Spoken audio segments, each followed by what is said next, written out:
સમાનતાનો હક મળે તેથી હું ભારત દેશના બંધારણની રચનામાં જોગવાઈ આપ્યું. મારો જન્મ 24 સપ્ટેમ્બર ઈસવીસન 1861 ના રોજ થયો હતો.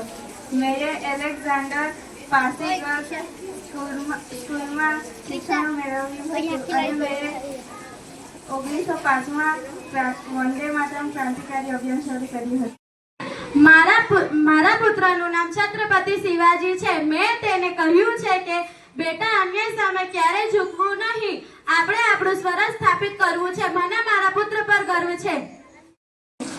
मेरा जन्म सन 1205 में उत्तर प्रदेश भारत में हुआ था.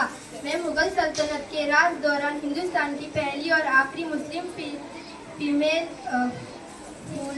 रूलर थी. રાજસ્થાનના સિંહલ દ્વીપના રાજા ગંધવર્ષેન અને રાણી ચંપાવતીની પુત્રી હતા. તેમની સુંદરતા અને બુદ્ધિમત્તાના કિસ્સા ખૂબ પ્રખ્યાત હતા. તેમનું લગ્ન ચિત્તોડગઢના રાજા રતનસિંહ સાથે થયા હતા. દિલ્હીના સુલતાન અલાઉદ્દીન ખિલજીએ પદ્માવતીની સુંદરતા વિશે સાંભળીને ચિત્તોડગઢ પર આક્રમણ કર્યું હતું. કથાઓ અનુસાર તે અરીસામાં પદ્માવતીનું પ્રતિબિંબ જોઈ તેમના પર મોહિત થઈ ગયો હતો.